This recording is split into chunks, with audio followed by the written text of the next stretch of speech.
Results and medical decision making. So when you are looking for results from the main tracker board, you'll see little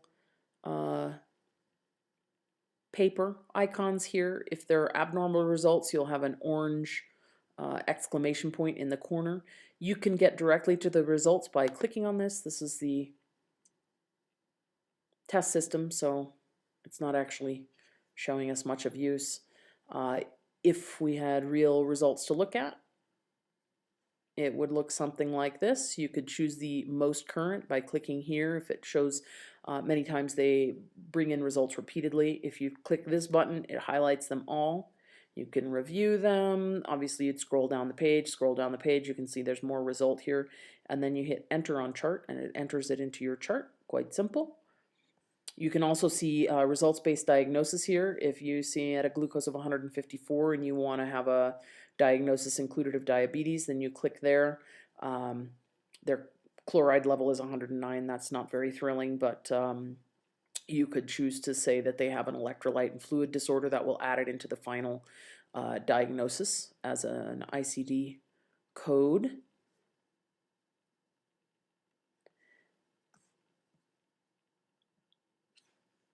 So that pulls it back in, and in the charting area, those results would come in on this side over here. Obviously we haven't actually entered results here, so there's nothing appearing, but you could potentially open and review them just by clicking these arrows to open up. Again, this is the test system, so you can't quite see that, but you will see it in the live system. You can come down here to the physician note. This is where you're going to enter most of your medical decision making.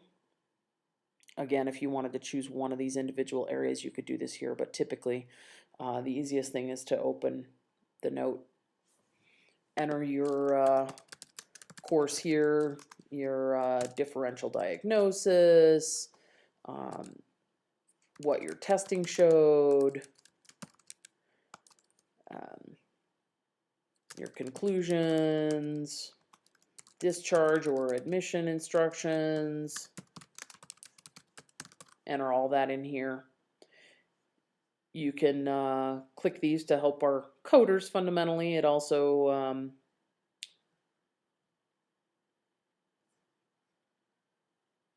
just is an easy way to record what you reviewed while you were here. If there's a delay to STEMI, one of the things that you can do that's super easy, primary PCI within 90 minutes of arrival. We don't actually know that when they leave, but if you have a feeling that there might be a delay, you can click no on this, and then it gives you an opportunity to say why. You could say that we were resuscitating the patient, their patient wanted to discuss with the husband, anything else, they refused. You can check your critical care time here. You always want to check these boxes. Choose however long it was. Always choose those boxes. You can put anything extra there if you need to. Medical necessity. Any of these tests that you do, you need to say why you did them. Sometimes it seems really obvious, but this is the easiest way to deal with that. Hydration is a big one that we added a box for here that you can check. Any of these, the reason that they're here is because these are things that we get frequent bounce backs for medical necessity, where we have to subsequently fill out paperwork to justify why we did what we did. So if you can just choose from these options while you're in the neighborhood, you can always choose other reason, but the trick of it is it's always wrong. All of the correct answers are here listed. And choosing other reason, you can type whatever you want in here, but it's never the right answer. So you get all the way down here. You don't have to fill these all out, they're just available. Typically the clerk or scribe will have filled this in for you, which they should. Anyone who makes a phone call for you should do that. and those go then over here. You can always edit them. Again, quirk of the Mac, to edit this, you're going to hit that, not up here. If you hit up here, then you'll get the whole blank thing and start over again. On the live system, on a PC, when you hit this, it's going to come over when that box opens up. It will have this already in it waiting for you to edit it. But on a Mac, you can copy it, drop it, paste it, and then you can edit it.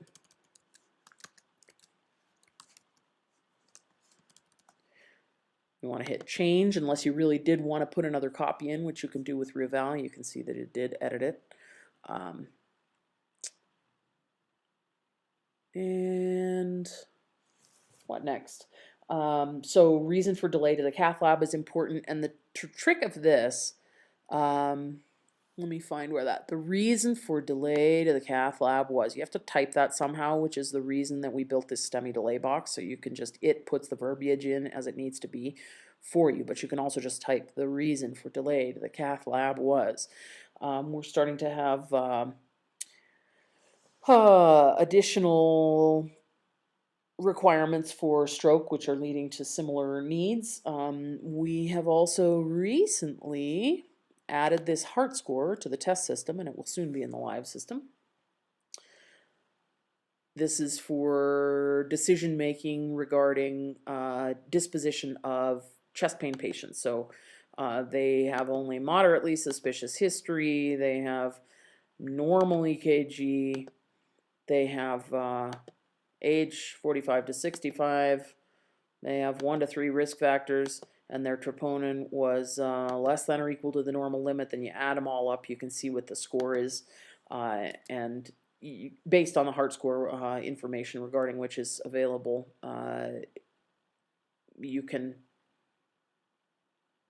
it can help decide whether you should keep the patient or send them home. This is new. We're working on it with the cardiologist, but they would dearly love it if we would begin to calculate a heart score and make decisions based on what our risk is on that. The TPA stroke evaluation is under MD procedures, and that may move CVA assessment, and that gives you all your your NIH scores up here. But then you can come down here and it gives you contraindications, relative contraindications. You can say why you did or didn't do your TPA, and those can be entered. That helps our stroke team. It's also a lot of box clicking, and you don't absolutely have to do it, but those things are available for you here if you'd like to see them. And again, those will probably get moved over here into the doctor notes at some point. In general, medical procedures, so if you do a cerumen disimpaction or a fracture reduction, you can find a procedure for that here. You can click the boxes to construct something appropriate. You can also, if you have something that you do over and over again, build, you can use a blank procedure if you don't find anything that makes sense. You can build a macro, let's say digital block, so that all you have to do is go click, you numb their finger up, and there it is, and that's what you always say. Of course, you want to, if it's not quite true, if it's nearly true, for instance, let's look at the dental block. This is also a good point.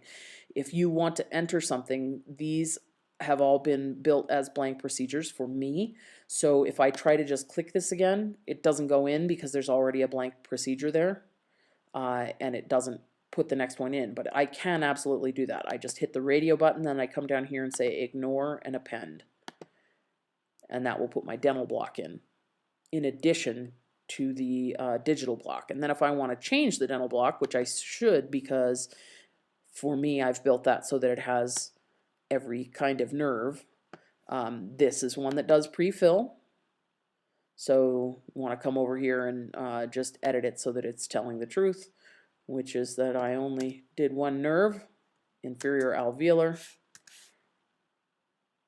nerve, and again change that. So if it's something that you do over and over again, you can build a macro to make it super quick. And that's almost it. The other thing is that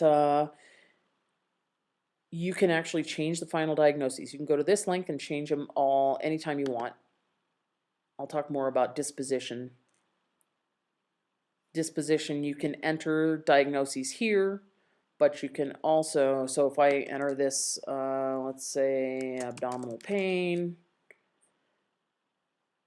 and enter the disposition, and really all I just did was enter a final diagnosis. You can see that diagnosis over here.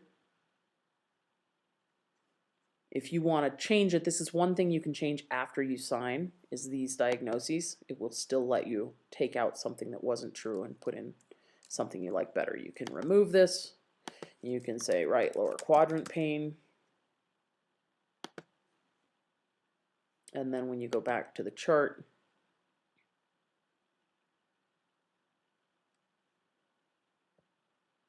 you can see that it just says right lower quadrant pain.